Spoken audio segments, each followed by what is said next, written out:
The United Kingdom has officially recognized the State of Palestine, becoming the second G7 nation after France to do so, in a historic diplomatic shift that comes as a humanitarian catastrophe unfolds in the Gaza Strip.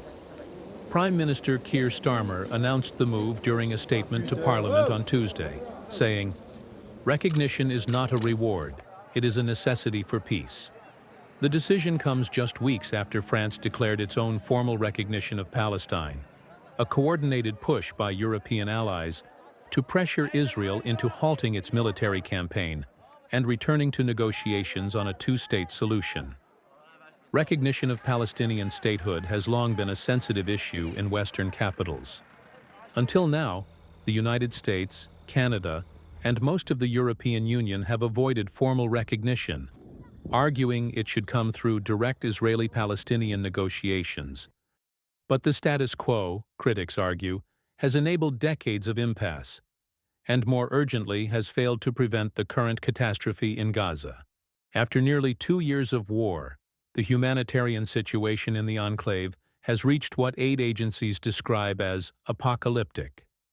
According to the Integrated Food Security Phase classification, the world's leading authority on famine, the worst-case scenario of famine is currently playing out in Gaza. The organization warns of widespread death if immediate food access is not restored.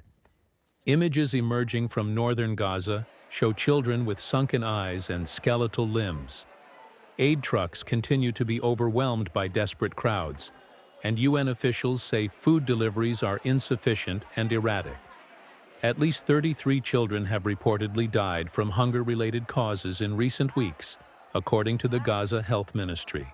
Despite Israel's recent promise of daily humanitarian pauses and more airdrops, UN agencies say these measures remain cosmetic, with little impact on the ground.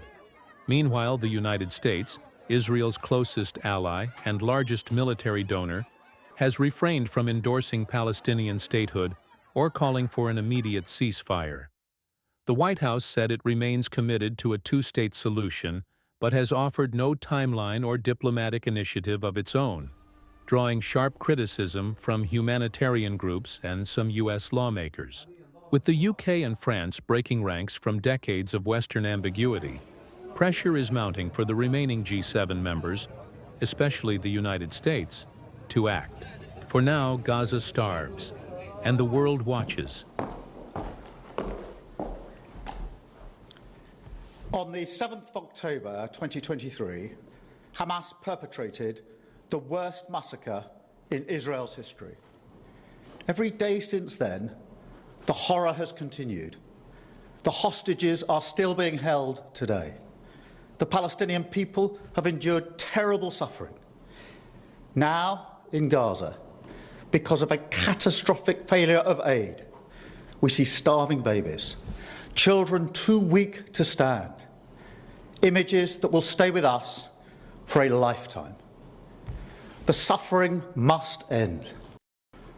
Our goal remains a safe and secure Israel alongside a viable and sovereign Palestinian state. But right now, that goal is under pressure like never before. I've always said that we will recognise a Palestinian state as a contribution to a proper peace process at the moment of maximum impact for the two-state solution. With that solution now under threat, this is the moment to act. So today, as part of this process towards peace, I can confirm the UK will recognise the State of Palestine by the United Nations General Assembly in September, unless the Israeli government takes substantive steps to end the appalling situation in Gaza, agree to a ceasefire, and commit to a long-term sustainable peace, reviving the prospect of a two-state solution.